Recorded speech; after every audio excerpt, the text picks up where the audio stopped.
or the very first perfect day we saw, at least when they were at the end, and she was like, "Have anybody thought about death?" And everybody paused. Everybody stopped.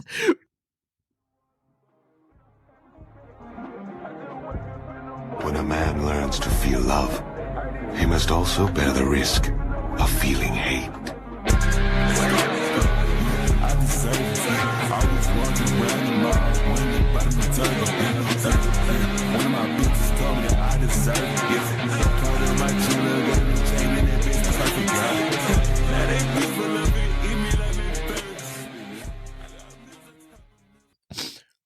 Welcome back to Redacted Show. I'm Feeq with my co-host, other hosts. Co-host Dana Dane in the building. Feels good to say that. I haven't said that in ages, but we back. Yes, sir. Took like a unannounced hiatus, but back on the grind. Yeah. Just in time for DreamCon. Yes, sir. So we will be there. We'll probably get more into that later on in the episode, probably towards the end, but we will be there in Austin, Texas. I will be we'll be there. You get to meet us, get to meet y'all. And come say what's up. We're just gonna be walking around, ain't like we got a table. We ain't that big. Yeah.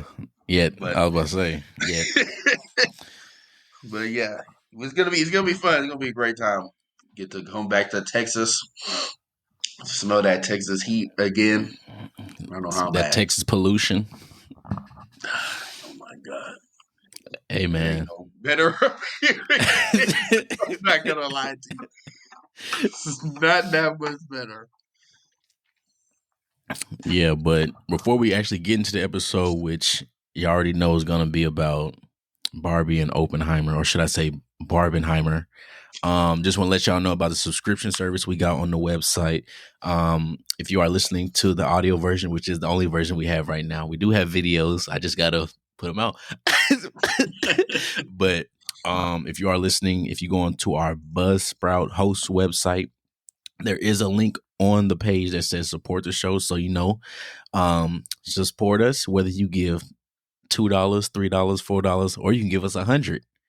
But think of it as keeping our lights on and keeping the site up for us, because this stuff is not free, as you may think or may not know. But just a way to support the show so we can continue to produce content and continue to keep pushing out episodes.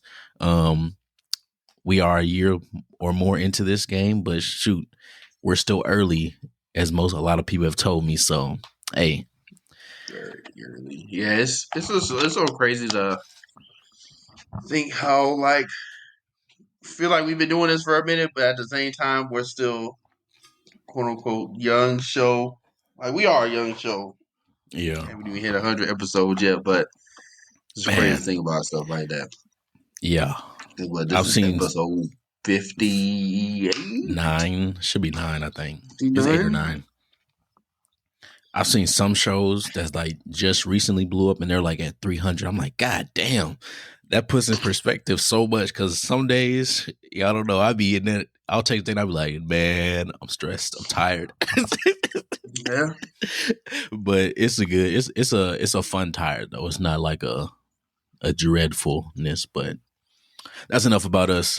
What we're here for today is about the phenomenon Barbenheimer.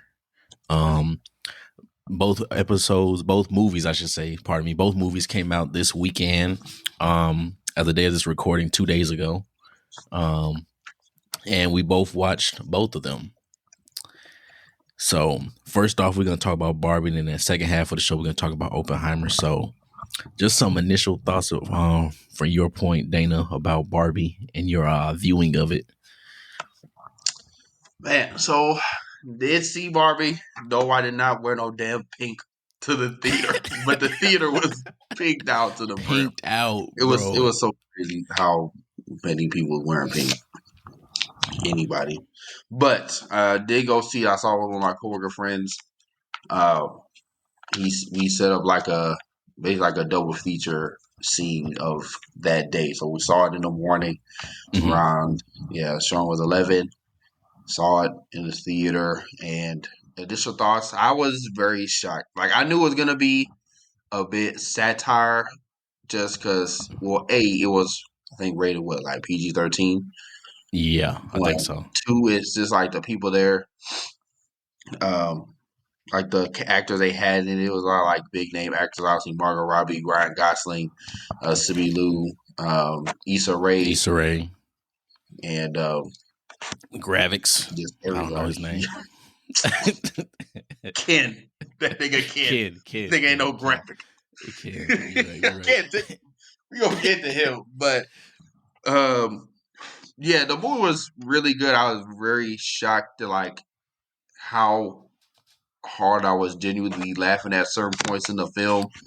There was definitely parts in the theater I was like, why is this shit like getting deep right now? Like, why is it like the message of the movie was so? I think it was very easy for people to understand, especially like because people probably went into it like this is probably gonna be like a relatively kids movie, like slapstick on some like some go happy almost I lost my way, I'm back home happy ending type deal. Right, or even like that. You remember that Looney Tunes movie or that movie where it was like Bugs Bunny and all of them were trying to like get back in the Looney Tunes world. I kind of remember it. I for some reason can't remember the shit, but yeah. So I don't know. I was very shocked at like some of the Easter eggs they had in the film. So the actors, the ugly Barbie, every time she showed up, it was hilarious, and it was like they just kept egging on her, and she was a good sport about it. She was like, "Yeah, I mean, she was like, I've been here before. Like it is what it is." And then like at the end, when they kind of integrate her back into society, yeah, that was crazy, and it was really just like the whole plot was just so crazy to think about. Because, like, realistically, in that world, it's essentially reversed. It is like you take people that only know this one way and put them in the real world. Obviously, you're going to have someone get this. It's a culture shock for both parties. Exactly. It's like, obviously, like, we are made to, like, the bars we were made to, like, inspire these women and make them do great things. And it's like they don't know they toys. Like, exactly. They don't know no better.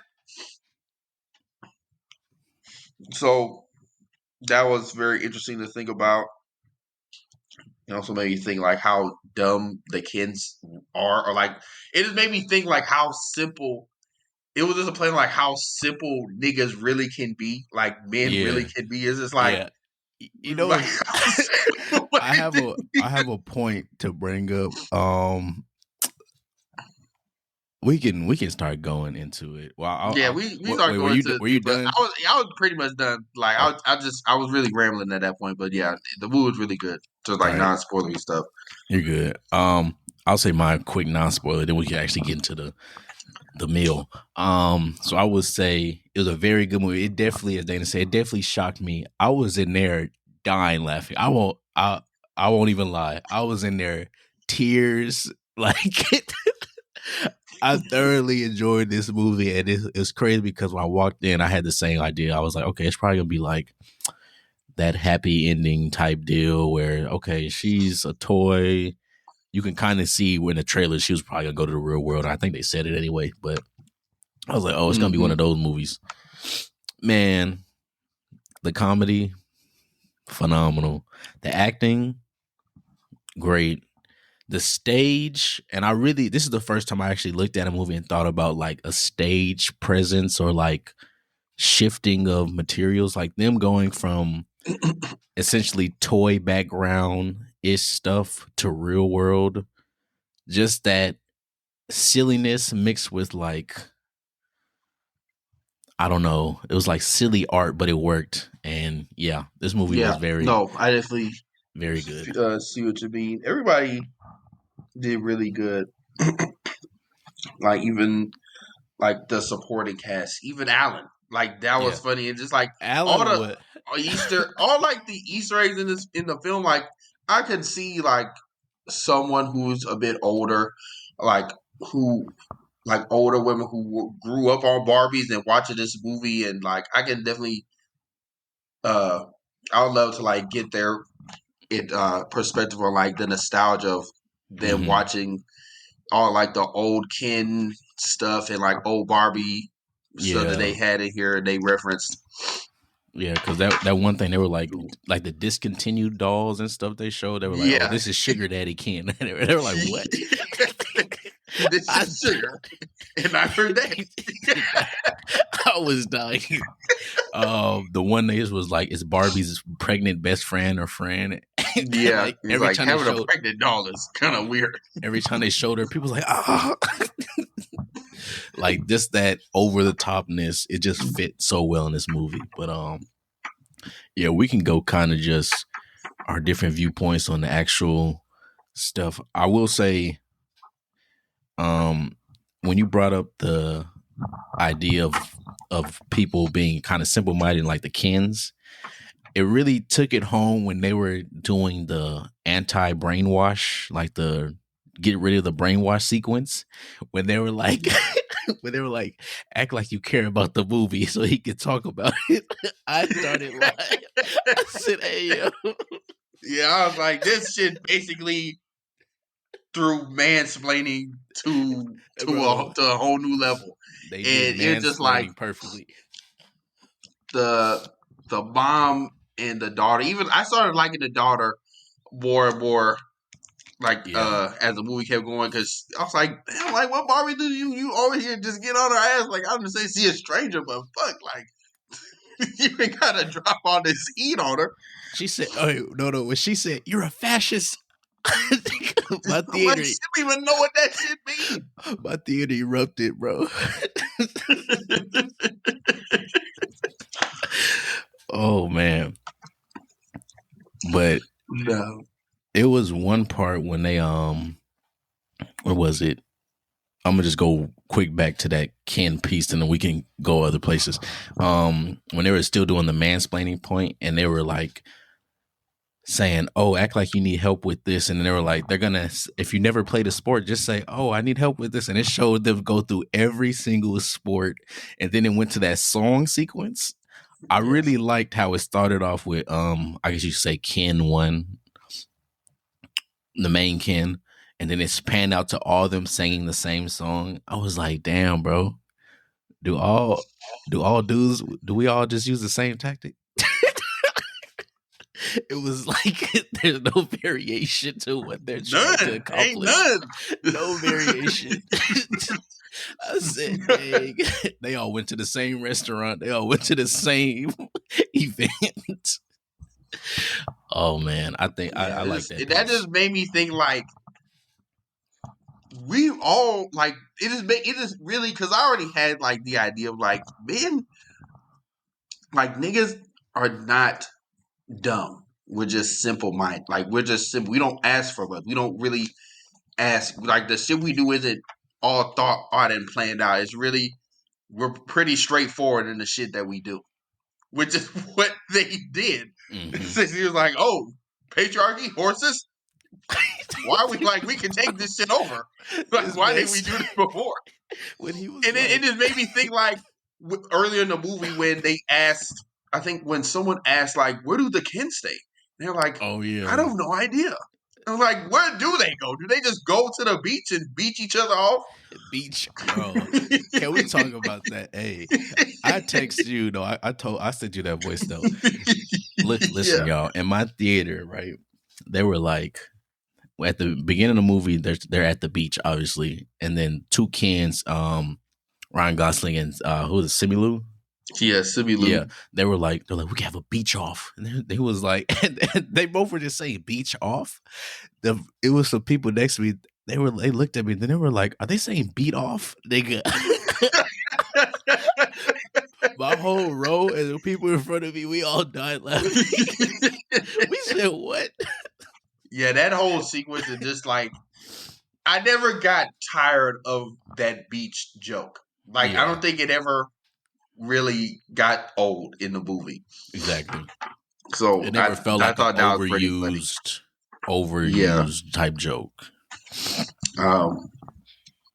Yes, Will Ferrell. We're just kind of pickpocketing about the movie, but Will Ferrell, man, like all the actors in here kind of surprised me that weren't like the main ones in the trailer, because I only see like the first teaser and then that first trailer. I didn't watch any other shit for this movie if it wasn't on TV. Yeah, I only watched the teaser. So like seeing Will Ferrell, I'm like, oh shit, like this thing is hilarious. And then when Barbie was like, where are the women in action? Bro. He's like, oh, the last woman CEO was in the 90s. She was in the 90s, and I'm sure there was someone before that, but we live and serve for women in the most non pedophilia way, type, basically something along those lines. Yeah. Nah. It's like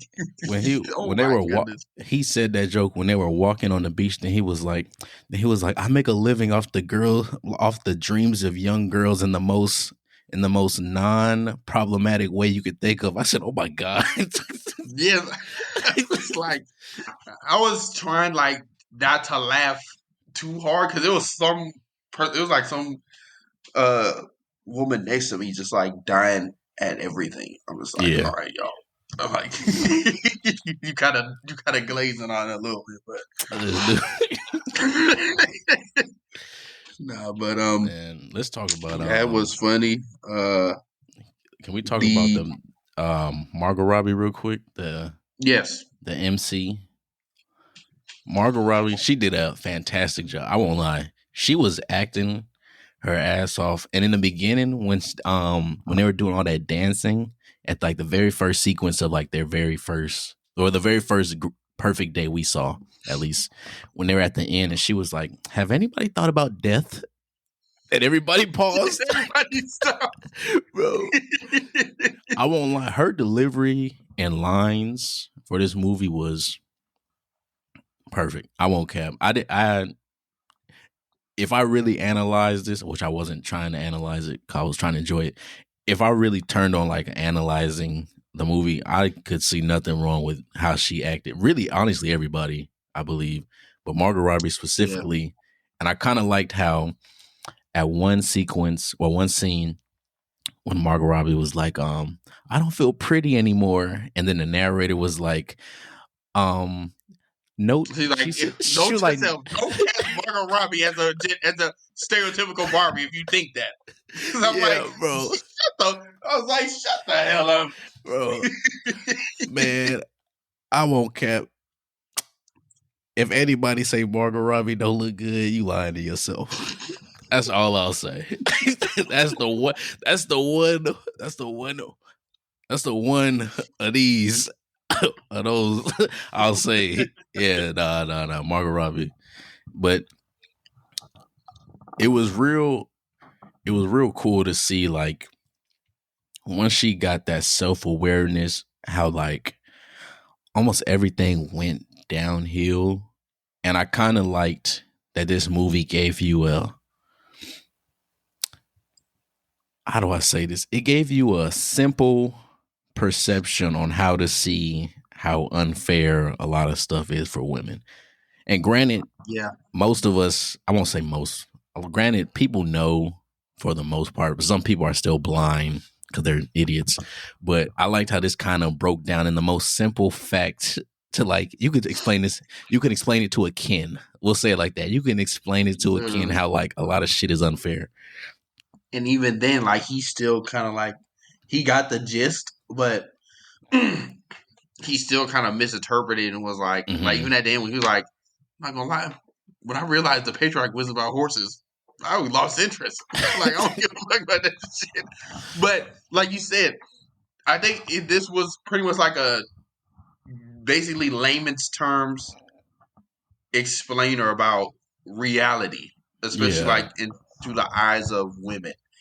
And I think, even people who brought their kids to see this movie, I think definitely gained something from that as well. Like, wow, like this is actually real life.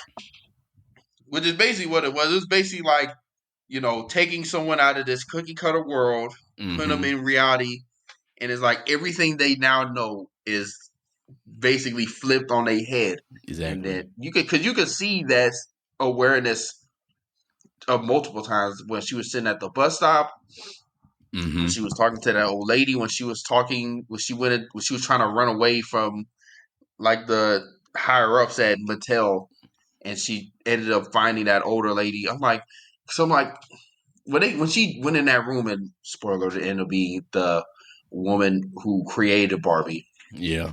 I was like, who is this lady? And I'm like, there's no way they'd have this scene and she doesn't come back in some way. So I'm like, yeah. I was like, obviously, I didn't play with Barbies growing up. So like all this stuff, like I didn't have like a strong, I guess, nostalgia connection to this movie like I did with the Super Mario Brother movie.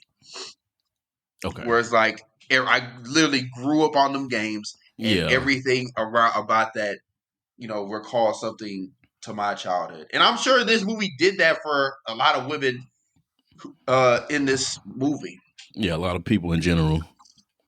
Yeah, and then it even just made me think like how, even like older women, like with the mom, how like she still, through her kid, was trying to be a kid again through the Barbies, which is why she didn't give up the stereotypical Margot Robbie Barbie. Oh yeah. And yeah, I really like the idea of like the theme of the movie where it was just like how, it's like the image of Barbie is just like an idea. Like it's just the idea of basically this woman who can be anything. Like she can literally be anything she want to be. All the all the Barbies in the Barbie land took any shape and form. Everything. Astronaut Barbie. So it's like seeing like that, huh? I was just like astronaut Barbie. Yeah. I was just saying. I'm about to just say some random ones, but no, keep going.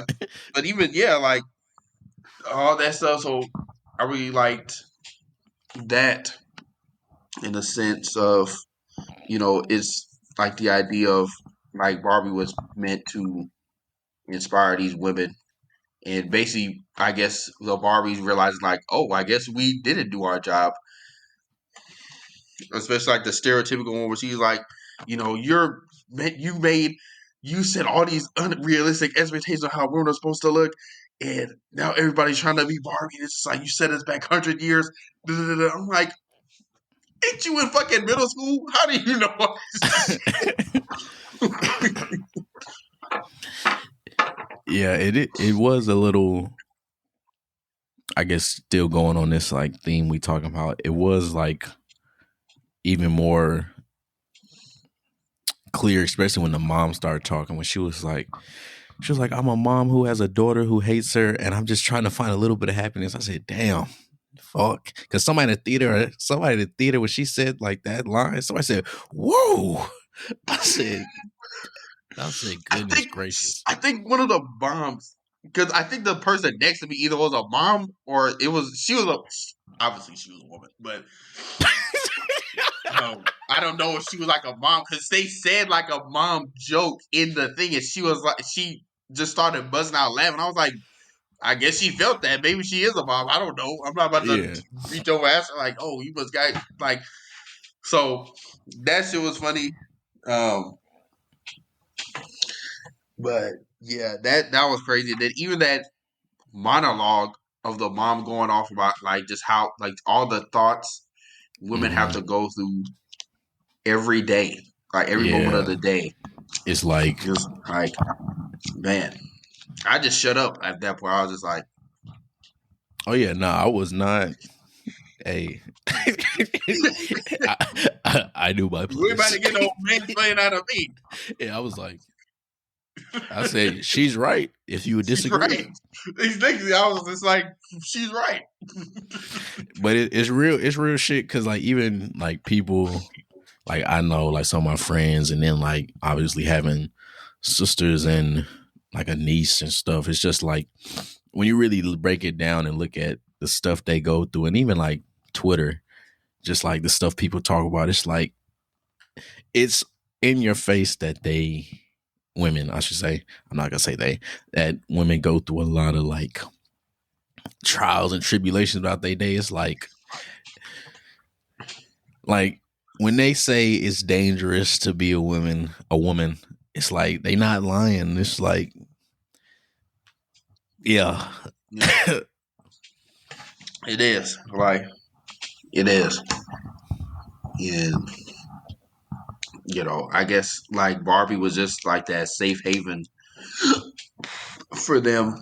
Because I remember my mom, she would tell me how, like, she would have, like, the sets at home, too, and, like, the Barbies and Kens and all that stuff. I remember, like, watching this movie, thinking about her. It just seemed like all the shit she had to deal with growing up in Colorado, an area with very few blacks, or very few people that look like us, and even the people that were black, they were like mixed. Yeah. You know, so shout out to all the mixed people that watch us. But you know what I mean. It's just like, you know, just not seeing all that stuff. It's like Barbie was that, I guess, escape from reality. Which really is what it is. It kind of harped on that idea too. It's like Barbie's just this world it's not reality. It's supposed to be perfect. Everyone's supposed to be walking on their heels like the shit is natural. Even like when they showed the feet and it was flat. She's flat footed. They said, "Ugh." They said, "Ugh." Bro, even the Ken, he said, "Oh." They were like, "What are you doing, Ken?" He said, "My bad." Yeah. And then realistically, like with the whole Ken, I guess the Ken plot, it was all for Barbie, which goes back to the idea that niggas will move heaven and earth for women. Like you can't, like there's no, that was really the message I got. I was like, niggas will do the craziest shit just to impress a woman. Yeah, because with this whole Ken plot trying to make it kingdom. And it's like he didn't care. He literally just wanted Barbie to see him and acknowledge him and be together. Yeah, because there was that one scene. Feel like that. That one scene where where she walked up, like it was near the end of they they already unbrainwashed everybody, but she had went there to kind of like distract them, and she was like, "Do you want? I'm down to be your. I don't remember all the words they said. Distant girlfriend. It was a very long. It was a very long title.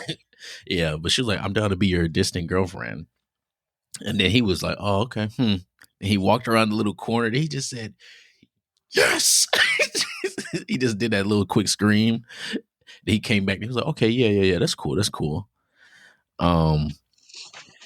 I will say though that the part when he like walked away crying, I was like, all right, bro. Like, all right. I said, this nigga here, bro. And then when he tried to kiss her after she was like, oh yeah. I said, read the room, bro. But that makes sense because I think a lot of people I've seen, or like I say a lot of men, niggas, people in general, people can't read rooms all the time. So like him doing that is like people just don't like have social cues. Yeah. So it's like him doing that was almost like all right, bro, read the room. Yeah, exactly. It is like for the most part, like niggas for the most part can like get away with that shit. Yeah. And it's just like, dog. It's just like, dog. Like you said, read the room, bro. Like she's not like this is not the time for that. Yeah, like bro, she not feeling you. Move, go on somewhere. Yeah, like yeah. Yeah, that's what I can think of though. Like, I think it ended really well. Like that ending scene was that ending really scene caught me off guard. It did. Okay, my bad. I'm thinking about the ending, like the last 30 seconds. You're talking about when she's like, I want to become human. Yeah. Okay, yeah, no. The I want to become human. That was very hard. Not hard to watch, but it was very like a very emotional, deep scene. Especially when they start showing like all the clips of like these different women. I don't know who they were. I'm just gonna say maybe cast members. Yeah. Old photos or something. I didn't look it up. But when they showed all them old like tapes of different like women and then younger girls and everything just through childhood, and they showed marriages, they showed them old. It was really like it was like a revelation moment of like sometimes life is like teetering different ways. It could be a little gray, but like different memories can bring you a lot of happiness, and that's what pretty much what for me what I got out of that is to be human is just a summation of your memories. I probably was thinking too deep at that moment, but that's what hit me. You're right. Like I agree with that, point of view. And I think I had something similar where it's just like, life is just what you make it in. Is all about experience. Like the best teacher in life is experience. You gotta go through shit. And it's not like life is not gonna be perfect. You're gonna go through depression, and then even with like the depressed Barbie shit, especially now in this day and age, you got everybody comparing themselves on social media and things like that. There's no wonder why teens nowadays have like a higher, like are more susceptible to getting depression early, because it's like they just comparing themselves and they already thinking in their mind that they're not good enough because they're comparing each other through highlights that they're seeing through other people's life. Exactly. That's what that made me think of. But yeah, I don't know. This movie was a great movie. If you have the chance to see it, I would recommend it. I think everyone should see this movie. I understand if you don't want to go to a theater and watch it. I think you can't afford to wait to see this movie on Max. That's not me saying like the movie was bad by any means. It's just like I think niggas should watch this movie. People should watch this movie. And I think everybody should watch it. And like you said, if you just feel uncomfortable going like say by yourself or to watch it, it's understandable. But I think everybody should watch it. Me, I went in there, I watched that up. Enjoyed myself. Also, did your theater have a trailer where it was like it was a Teenage Mutant Ninja Turtle trailer, but it was like them underground as toys, like, and they were looking at the top of. They were underground, and then they had like underground binoculars looking at like the Barbies on the top, like looking at what the Barbies were doing. It was like a Barbie and Teenage Mutant Ninja Turtle trailer. Nah, I ain't see that. Yeah, it was. That was in our theater. That was in my theater. I was like, what kind of shit is this? Like, it wasn't bad. I'm like, what? Because I'm thinking like, oh, maybe it's just it's a Barbie trailer for the Barbie movie, and like but it was like them in like the dolls, like the doll form, like full blown plastic, and then it went underground, and then you see the turtles. I'm like, what? Is this a Turtles trailer in Barbie? Did they pay for this or something? I thought that was really cool. If you did see the movie theater and you had that trailer, let us know, because I hope I wasn't the only one that seen that. Yeah, mine. They just showed the regular like TMNT trailer. It was like the standard one. Nardo. What would you give this rating? What would you give this rating? What would you rate this movie? I'd rate it like a 8.5 damn near like 9 out of 10. Like I think it was that good. Yeah, I'd say like I lean more towards 9 out of 10. Really. Yeah, I was around the same. I had told. I think mine would be a 8, no lower than an 8. Yes, I agree. I don't think you can even argue it being lower than an 8. This movie, the Barbie movie. So I gave it like 8.5. Also, really. Yeah, I think if you're purposely trying to hate on the Yeah. Like realistically, like as a straight nigga, you know, it was a good movie. Yeah, like nothing about me changed after watching that movie. Yeah, except just having a better understanding of what women go through. Yeah, like this movie was definitely, you can't give it nothing lower than 8.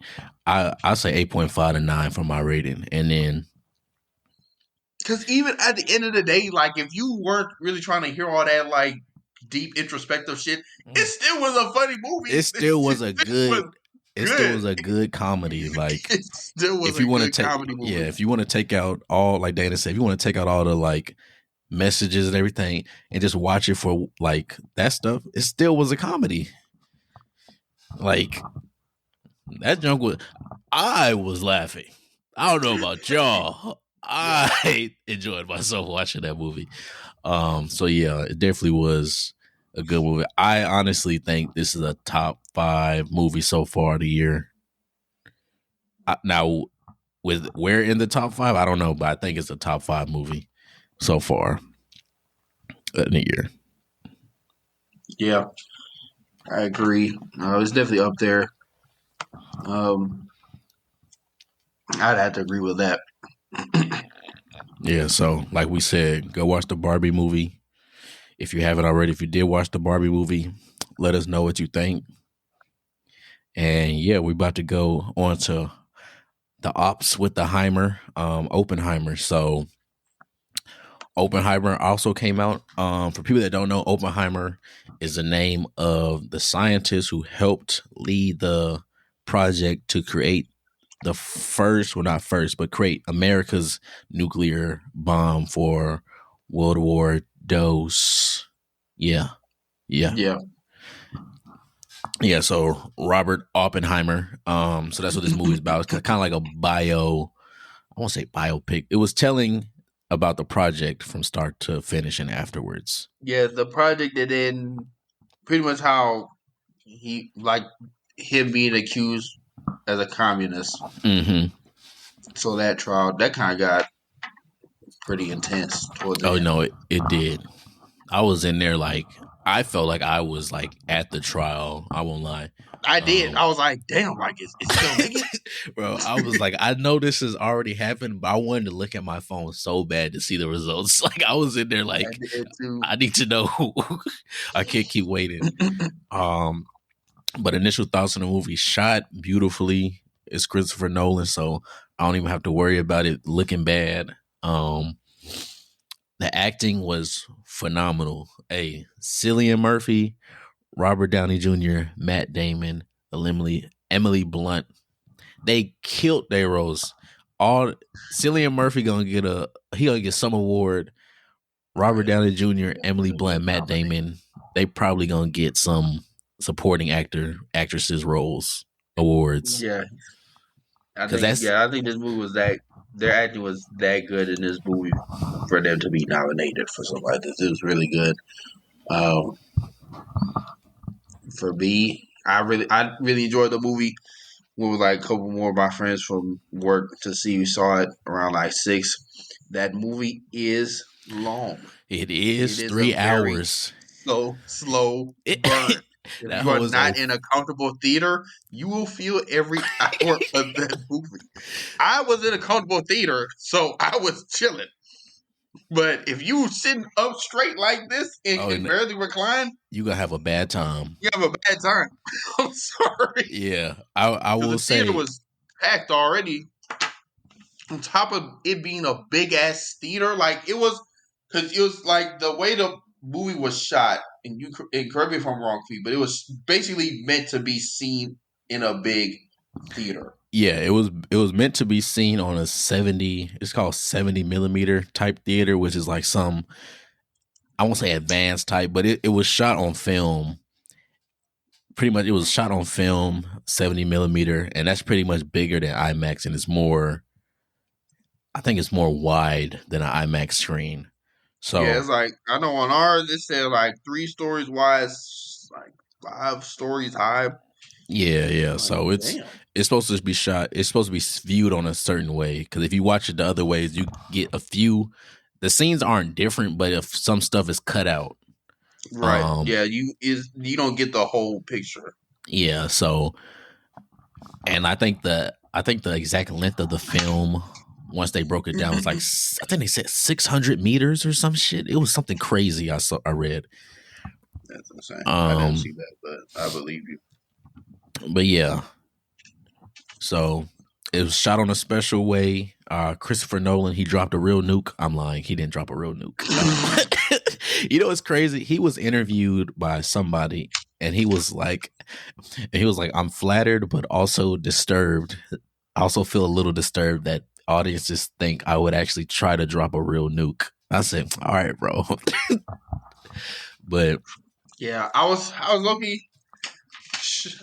low key surprised that they didn't like re-show them dropping that, like the actual bomb dropping. But I mean, I know why they would. I'm gonna say I'm glad that they did, but I'm like I think it would have been a bit much. It would have been too much. And then on top of they would have said it was they would have said it was insensitive, which in a way it kind of, at this point it kind of is. It's like to re-show. The Japanese was like, nah, buddy, we ain't reliving that trauma over here. Yeah, that would be a little too much. Yeah, because that would be like, somebody made a point. They said that would be like if, I think I saw something. I know I'm re-saying the words, same words. I saw something where somebody said, why wouldn't they show like that scene, like what you're saying, that scene?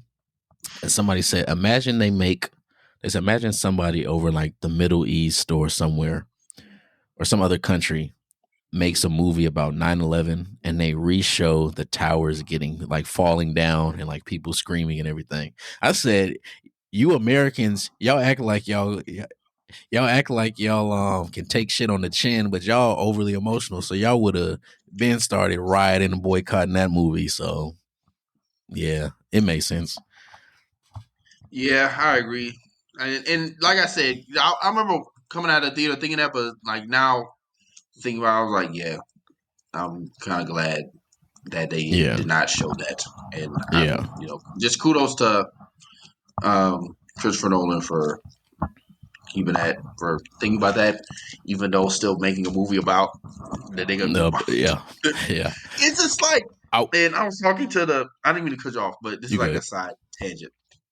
There's like very few moments in history that I just still find baffling that we did. That Hiroshima and Nagasaki bombing in 9/11. Like, it's just crazy that like this shit that's happened to us that we did. Like, could you imagine getting a bomb, bombing another country twice? No. I can't imagine. I'm not gonna lie. I can't imagine dropping a mini sun on somebody, like a mini supernova. Like I don't care how. And that was only Japan. And you know what's crazy? Imagine, go ahead, because those are like weak. Those are weak compared to like the ones they supposedly have, like the nuclear weapons they have now. So it's like a weak one was a mini sun and it destroyed an entire city. What is the strong ones now? 2 cities. The strong ones could probably destroy a country, like a side of a country. Destroy goddamn all of Washington State or something, like in Florida. It's just like crazy. This movie just kind of reopens that Pandora's box, just in terms of like how crazy it is. Like, now basically every country has its own means to destroy another country, and it's basically like a matter of who. It's like a standoff. Who pulls the trigger? Like who's gonna shoot first? Yeah, because no one wants to be the one that shot first, and no one wants to be the nigga that got shot. Exactly. So, and that's kind of what I'm gonna get through 2 points real quick. That's kind of what Christopher Nolan does on a lot of his, I think, recent movies, because you can tell the way he directs and talks about it. He's very opposed to mass destruction stuff. Like, you was kind of see that a little bit in the talks with Tenet when they talked about certain things. You can see it here and a few other movies where he's opposed to it, but he also knows how to, I don't know, story tell it perfectly. So, and that's what you kind of got in that last scene with Oppenheimer and Einstein, where he was like, when I gave you that equation that it could potentially destroy the world, it's true, because we created it, and that was one thing he kept saying. If we create this bomb, other countries, regardless of if they're ally or not, they're gonna create it, because if only one person has food, everybody else is gonna need food too. So them creating that just unleashed it's a chain reaction, like they said, of the atmosphere burning. And you kind of get that scene, you get that with the last scene where it showed like the nukes going off, the missiles flying in the air, and then it transitions to showing that hellfire almost leaving the US and just engulfing the world. That people, if you didn't understand that scene, that shit had me like, damn. Had me thinking, like, wow. Yeah, but it's just like, if you have, literally, he gave people the power to destroy anything. So, yeah, I think that, like, that ending sequence was crazy. And then I will say one other scene that kind of goes back to what you said about kind of like, why didn't they show the like the actual detonation over the two Japanese cities, Nagasaki and Hiroshima? They didn't show it, but they made you feel it in a sense. Yeah. When he was doing that little speech thing, and his ears kind of just went out, and he was like, we finished the bomb, XYZ, and it showed the people cheering, but he couldn't hear anything. And then it went to the point of him saying, well, I wish the Germans didn't surrender, because then we could have used it on them. He said that right when it cut out, you hear that scream, and that was like a child scream. That shit caught me.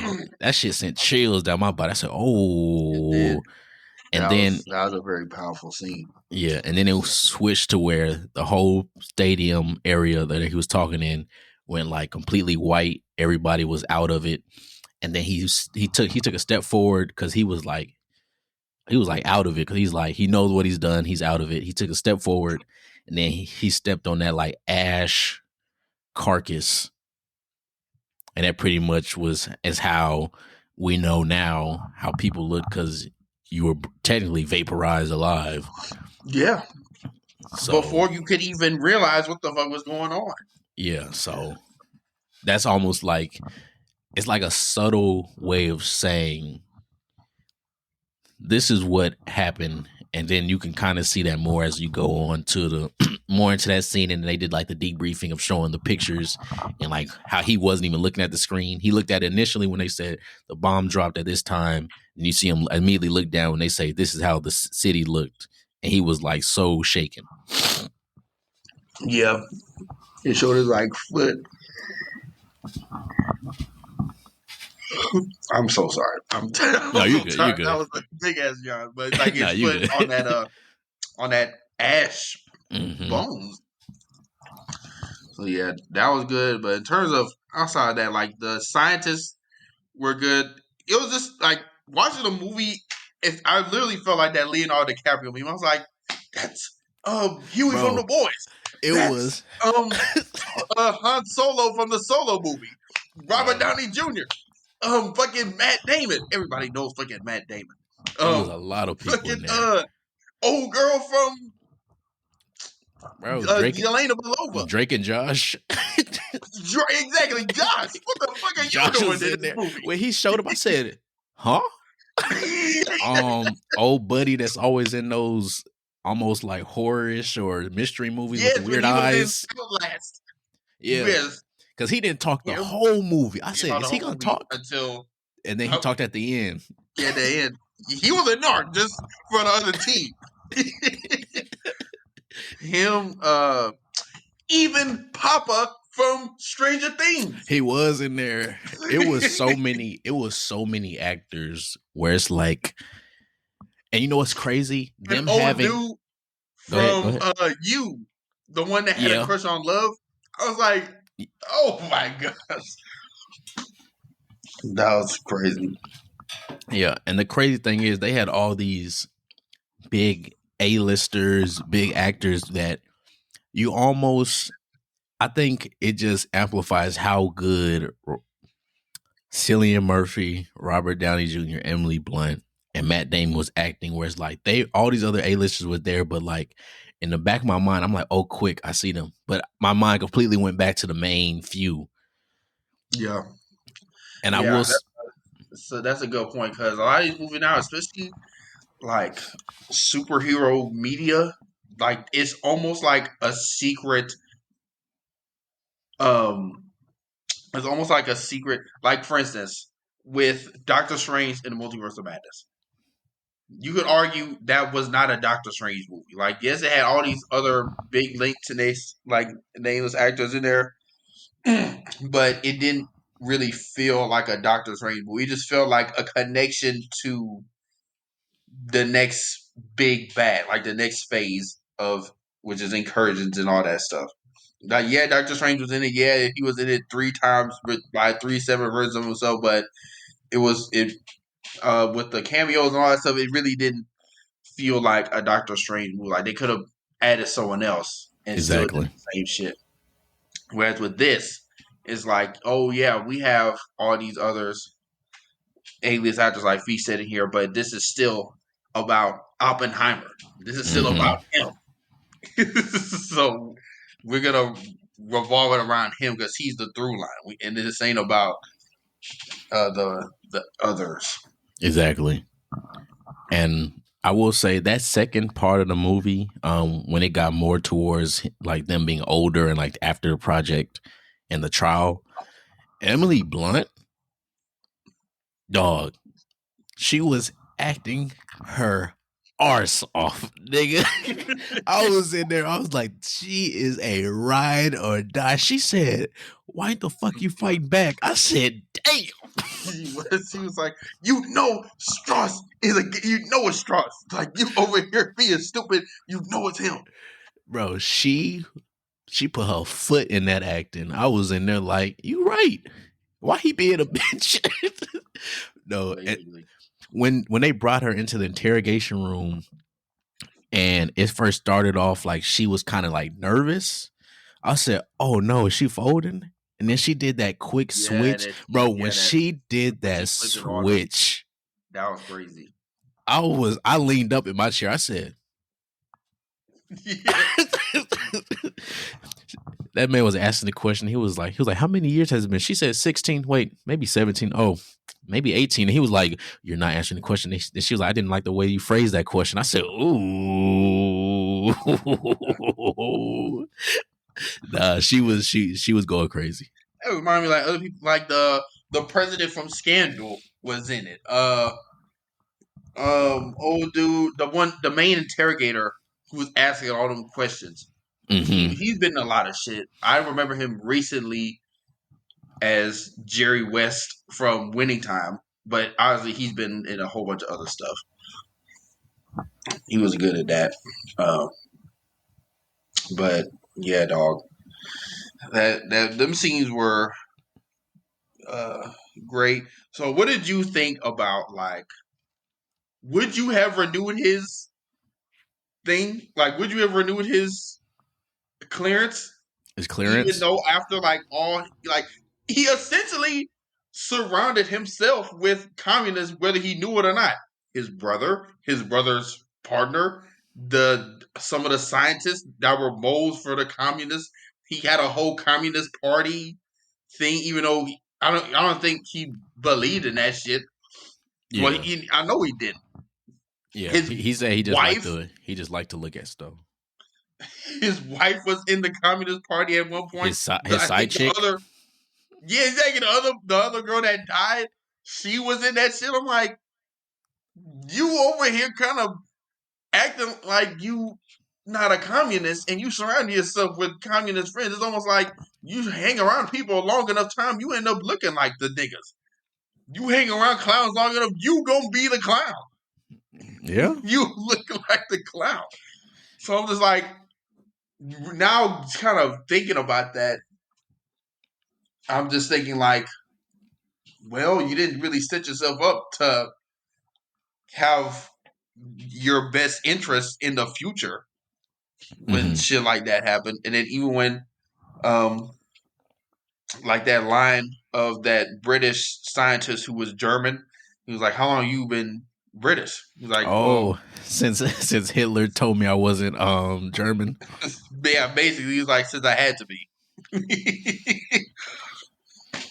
So yeah, that was funny. I think if I was in that setting, well, I was about to say awful joke. I'll keep it to myself. Honestly, I'd vote for giving it back solely because, like,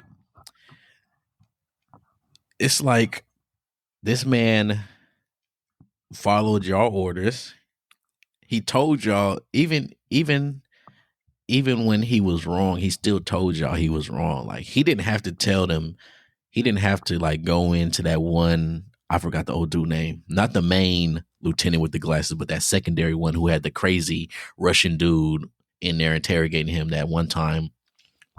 But he didn't have to tell him like, I think this guy may be a problem or a security leak. He didn't have to tell them none of that. He brought it up to them, and then he told them other times. So I would have gave it back to him. And he built you the damn sun in the palm of your hands. It's like, all right, bro. If he wanted to give it to the Russians, give it to the commies. I think if he wanted to give it to them, he would have did it a long time before he finished it for y'all. Like, yeah, obviously this is like a drama. I don't know how this shit actually happened back then in real life because I wasn't alive during that time.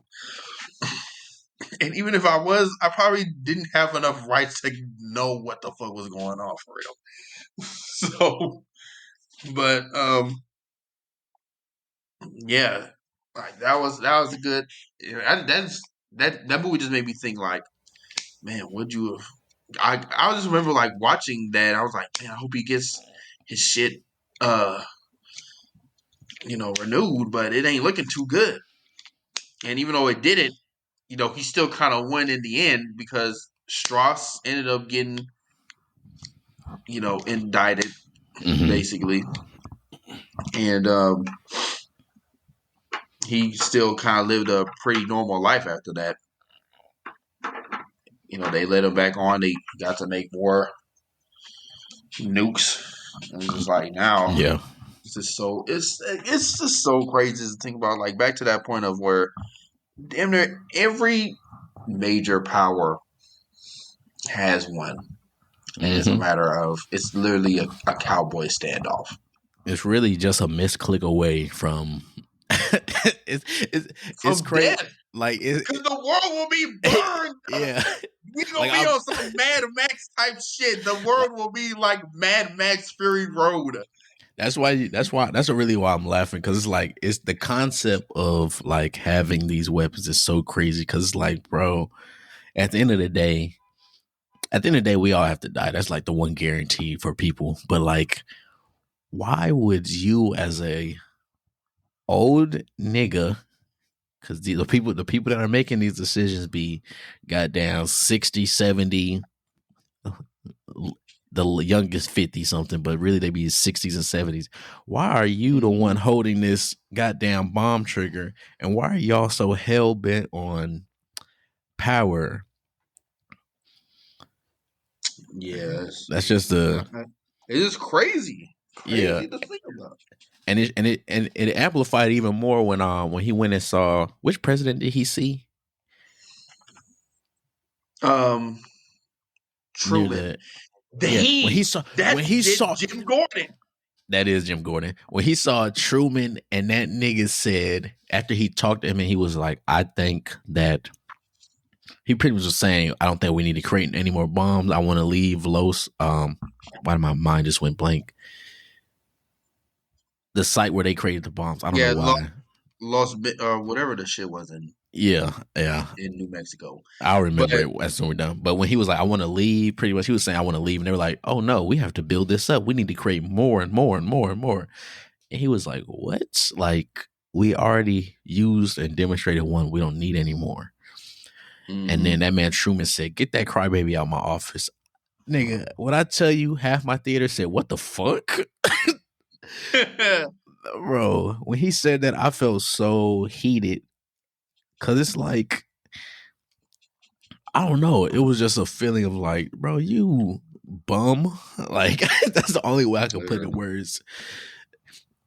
Yeah, that shit's, it's crazy to think. Because it's like, it's crazy to think because it's reality. Right? Yeah. Yeah, it's like, it would be different if this was like a straight sci-fi thriller movie where it's like, oh, we just discovered nuclear power, so this is a possibility that could happen. But it's like, no, we have these ready and armed, and somewhere in the world, I don't know where, but somewhere. Yeah, it's a matter of who's gonna get caught lacking first. Yeah, man. Insane. I think my last little bit is I really enjoyed Matt Damon in this. I kind of liked how he didn't. I liked how he tried not to hold him at the end. Like, he knew he couldn't really just outright say, I trust him, but he did his best not to fully hold him. And I really appreciate that because. Yeah. Now, that one nigga that, I don't know if he was Russian or German, but the one who wanted to do the hydrogen bomb. Yeah, the hydrogen bomb. That nigga pissed me off. He was annoying. He made me so mad, and I'm glad. And when they showed Emily Blunt's character not want to shake his hand, I said, "Yeah, fuck that nigga. I wouldn't have shook his hand either." Yeah, that was crazy work, but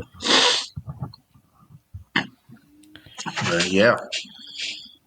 In terms of, I think that's pretty much it mid on my thoughts of the movie. I thought it was really good. I think, like, if you are not like a history buff, like a history junkie, if you're not a history junkie and you didn't like The Dark Knight or Tenet, you're probably not gonna like this movie, and that's perfectly fine.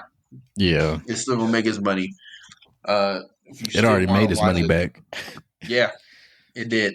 So I think the opening box office was like in the 80 millions, if not more. It might be more. Today I think it hit 130 something or 140 something, and it only cost 100 to make. And Barbie cost like, I think 140 and probably something. Majority of that was getting the cast.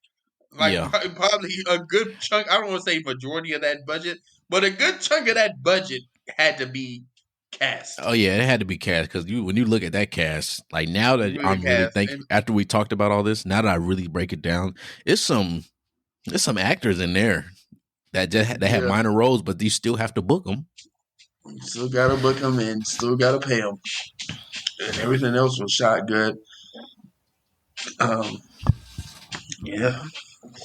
But with that being said, or you have anything else?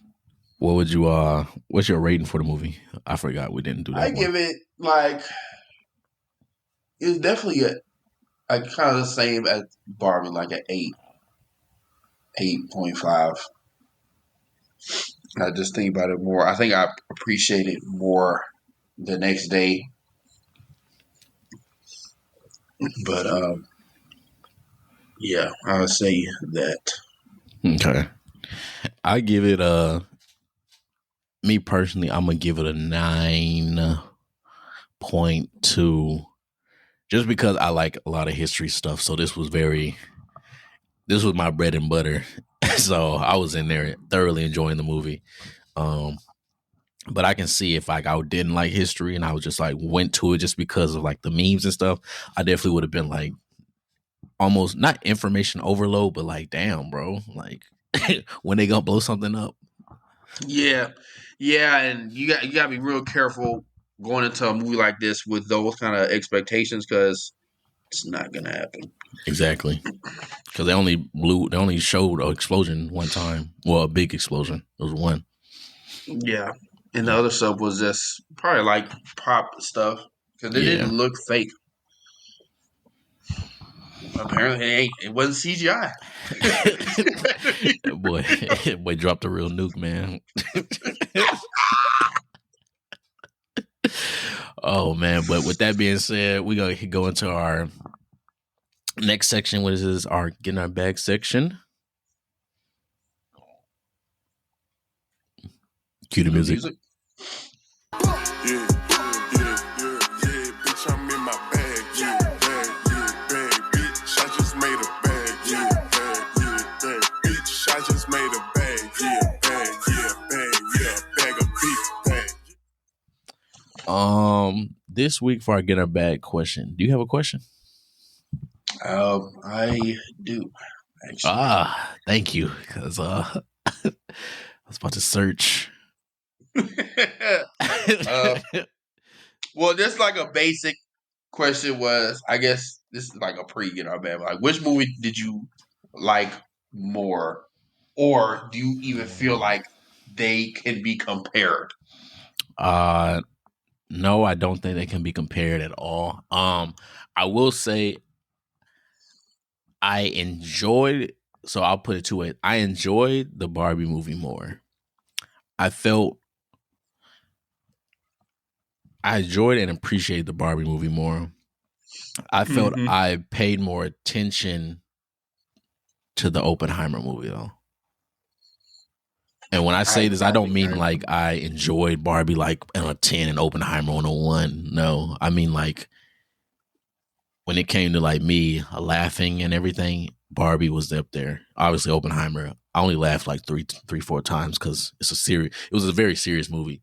But I enjoyed the details and the way Oppenheimer talked about the events. And actually, I liked how both movies put on a forefront different thoughts. Like Barbie was about stuff women go through as well as social aspects, and Oppenheimer also went about social things, but more so in the sense of war. So I enjoyed that. That was my long-winded roundabout way of saying everything. Yeah. I think I would like. I pretty much agree with everything you said because I felt the same way. Like I enjoyed Barbie more, but I feel as though Oppenheimer was still a really good movie. I definitely paid more attention to that, but that doesn't mean I didn't like Oppenheimer any less. Exactly. But yeah, so first, getting our bag question is: you have to survive.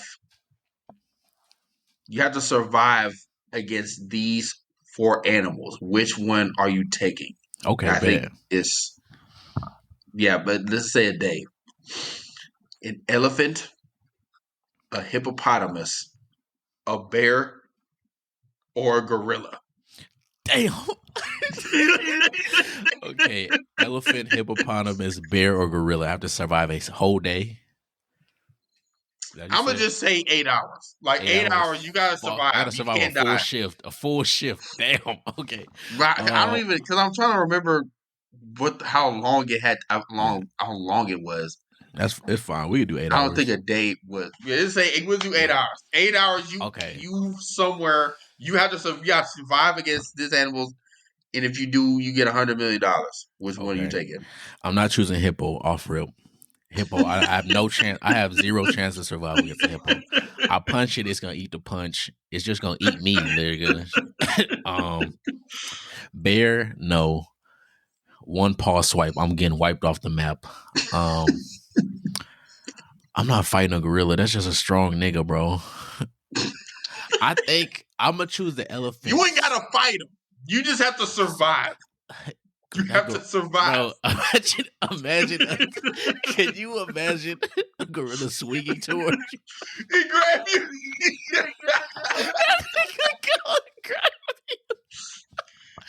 A gorilla got old man strength. He got that grip on you. You're done. Old nigga strength, bro. Squashed. You're squashed. You get that grip on you. You're done. Bro, that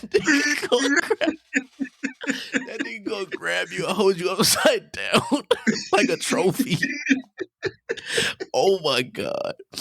Oh nah, bro. I'm choosing the elephant, bro. I think I could juke an elephant the best. And I think the elephant will be nice enough. I think the elephant can come to reason with me.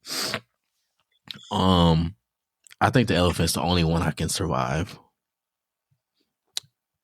And I think I think I could juke an elephant easier than any of the rest of them. So I'm gonna choose elephant. For me, yeah, it's really down to like the elephant and the bear. But bears are fast. But I'll go elephant. I'll go elephant though. Like elephant just makes the most sense. Yeah, brother bear gonna eat you. Huh? I said brother bear gonna eat you. I am brother bear. All right, bro. I'm the biggest bear. I'm the bear. Speaking of the bear, that's a really good show. If you haven't watched it, I need to start it. Okay. I just finished season 1. But back to the next, our bad question. So one has to go.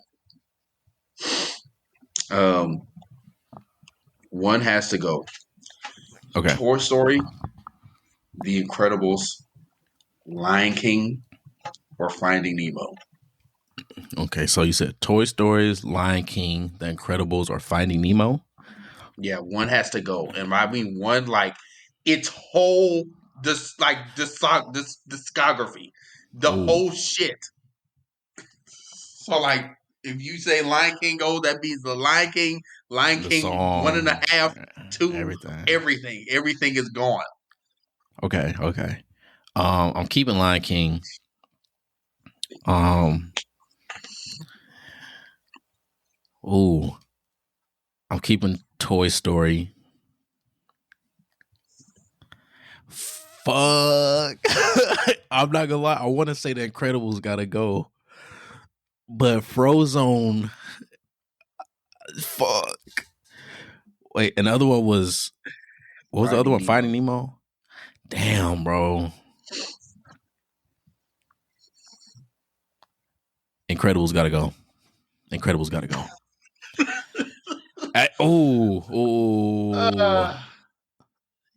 Incredibles gotta go. Incredibles gotta go.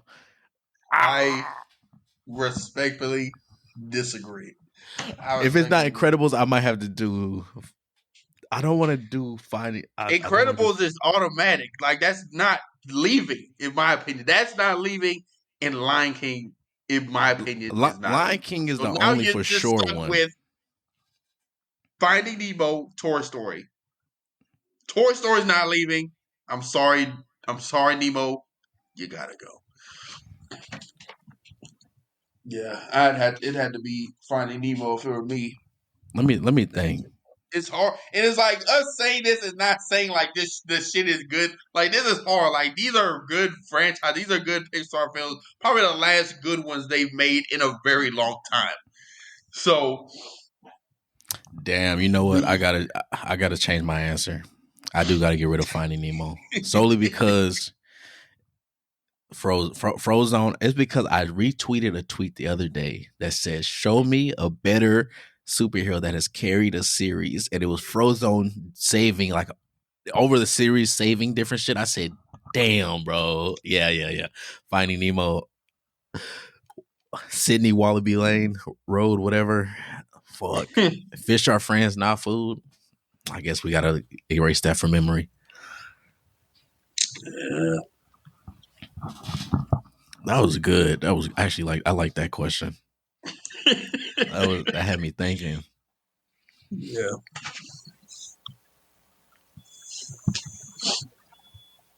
Here's another one. So bet you have to.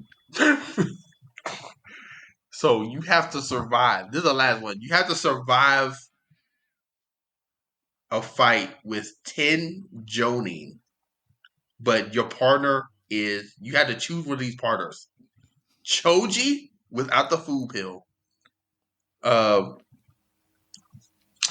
at these names before I fuck some shit up. Okay, survive against 10 Jonin.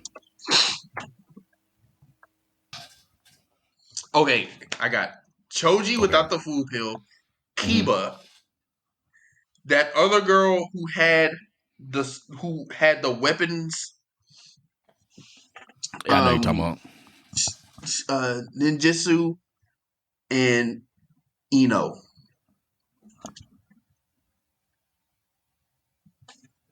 And this when they adults or they kids?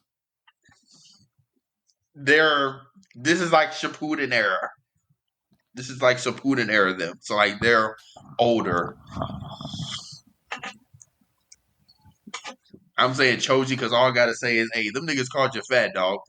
He's like, don't call me fat. He's gonna go crazy for a good 3 seconds. Yeah, so we got Choji, Kiba, 1010. That's who uses the weapons. And then you said Ino? Yes.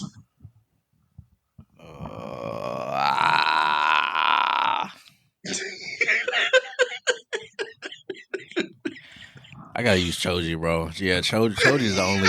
Choji's the.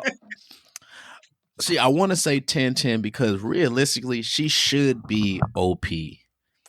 But the way they wrote her, they didn't write her good. Like I can't cap. They didn't write her good. She should be OP. You can summon weapons. You can use all these weapons. You should have all the legendary weapons. Honestly, that's what they should have better do. Get a whole bunch of legendary weapons. But we know how that story is. Yeah, Choji's my only. Yeah, literally what you said. I have to tell them they called him a fat bastard. Like, I gotta be like Choji, bro. They said you wide body. Fuck him up. You got to use Choji like a stand. You wide body, and they about to eat the last chip in your bag. Bro, he's going stupid. He going berserk. Don't eat the last chip. All you gotta sick him on. You gotta sick him like he a stand. You gotta say Choji. Just point. Yeah, I guess. Yeah, man, Choji. That's the only answer. I ain't using Kiba bum ass. That nigga had one good. I mean, the only thing with Kiba is like he got Akamaru, which is basically another Kiba. I'll trust the dog before I trust Kiba.